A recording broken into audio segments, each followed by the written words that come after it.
வணக்கம்மா. இன்றைக்கி நம்ம வீடியோவில் வாழை கருவாட்டு குழம்பு எப்படி செய்யுதுன்னு பார்க்க போகிறோம். வாங்க நம்ம வீடியோவில் பார்க்கலாம். வீடியோ பார்க்கறதுக்கு முன்னாடி மறக்காமல் நம்ம சேனலை சப்ஸ்கிரைப் பண்ணிக்கோங்கம்மா. அப்படியே பக்கத்தில் இருக்கிற பெல் பட்டனையும் ப்ரெஸ் பண்ணிக்கோங்கம்மா. கடாய் வச்சுக்கலாமா. ஆயில் போட்டுக்கோங்க. எண்ணெய் சூடாகட்டும். எண்ணெய் காஞ்சிச்சுங்கம்மா. கடுகு உளுத்தம் பருப்பு போட்டுக்கலாம். கடுகு உளுத்தம் பருப்பு தெரிஞ்சிச்சுங்கம்மா. 3 பெரிய வெங்காயம் கட் பண்ணி வச்சுருக்கேன். பொடியை கட் பண்ணிக்கோங்க. வெங்காயம் வதக்கலாமா. ஒரு 20 பல்லு பூண்டு உரித்து வச்சுருக்கேன், போட்டுக்கலாம். வெங்காயம் பூண்டு நல்லா வதங்கணுமா. கருவேப்பிலை தேவையான அளவு போட்டுக்கலாம். லைட்டாக உப்பு போட்டுக்கோங்க. வெங்காயம் சீக்கிரம் வதங்கிடும். 3 தக்காளி பொடியை கட் பண்ணியிருக்கோம்மா, போட்டுக்கலாம். தக்காளி போட்டு நல்லா வதக்கிடுங்கம்மா. பாருங்கம்மா, வெங்காயம் தக்காளி நல்லா வதங்கிடுச்சு.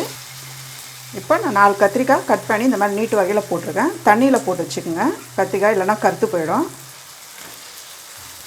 கத்திரிக்காய் போட்டு ஒரு வதக்கி விடுங்கம்மா. பெரிய சைஸ் உருளைக்கிழங்கு தோல் சீவிட்டு 2 உருளைக்கிழங்கு கட் பண்ணி வச்சுருக்கேன். நல்லா வதக்கிடுங்க. கத்திரிக்காயும் உருளைக்கிழங்கு எல்லாம் நல்லா வதங்கிடணும். நல்லா வதங்கிடுச்சுமா. பாருங்கள், சில்லி பவுட்ரு 1 ஸ்பூனு, தனியாத்தூள் 1 ஸ்பூனுமா, ஜீரகத்தூள் 1/2 ஸ்பூன், குழம்பு மிளகாய் பொடி 1 ஸ்பூனுமா, மஞ்சள் தூள் 1/2 ஸ்பூன் போட்டு நல்லா வதக்கிடுங்க. இந்த ஆயிலே நல்லா மிக்ஸ் ஆகி வதங்கிடணும். பாருங்கம்மா, மிளகாத்தூள்லாம் நல்லா மிக்ஸ் ஆகி நல்லா வதங்கிடுச்சு. இது வந்து மொச்சக்கொட்டைங்க. 3 ஹவர் சுடு தண்ணியில் ஊற வைங்கம்மா, சீக்கிரம் ஊறிடும். நல்லா மிக்ஸ் பண்ணி கிளறி விடுங்க. 50 கிராம் புளிமா நான் கரைச்சி வச்சுருக்கேன். உப்பு போட்டுக்கலாமா. திட்டமாக போட்டுங்க. உப்பு கொஞ்சமாக கொத்தமல்லி போட்டுக்குங்க. போட்டு நல்லா கிளறி விடுங்கம்மா. கிளறி விட்டு ஒரு 10 நிமிஷம் மூடி வச்சோம்மா, குழம்பு நல்லா கொதிச்சிடும்.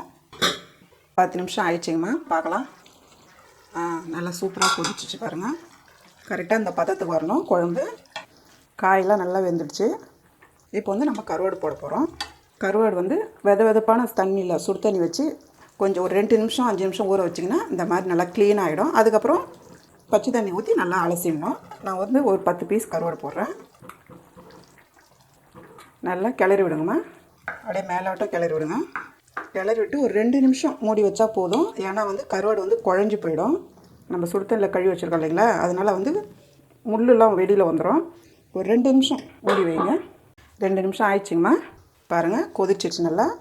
கருவாடெல்லாம் கூட பாருங்கள் முழுசாக இருக்குது நமக்கு. அப்படியே ரொம்ப கொதிச்சிட்டா கருவாடு வந்து குழஞ்சி போயிடும். இந்த பதத்தில் கரெக்டாக இறக்கணும். இப்போ கொத்தமல்லி போட்டுருங்க. கொத்தமல்லி போட்டு ஒரு கிளறி விடணுமா. அவ்வளோதாம்மா, வாழை கருவாட்டு குழம்பு ரெடி ஆயிடுச்சு. எப்படி இருக்குன்னு டிஸ்பிளேயில் பார்க்கலாமா. நீங்களும் வீட்டில் செஞ்சு பாருங்கள். இந்த வீடியோ உங்களுக்கு பிடிச்சிருந்தா லைக் பண்ணுங்கள், ஷேர் பண்ணுங்கள். உங்களுக்கு ஏதாவது டவுட் இருந்தால் கமெண்ட் பண்ணுங்கள்.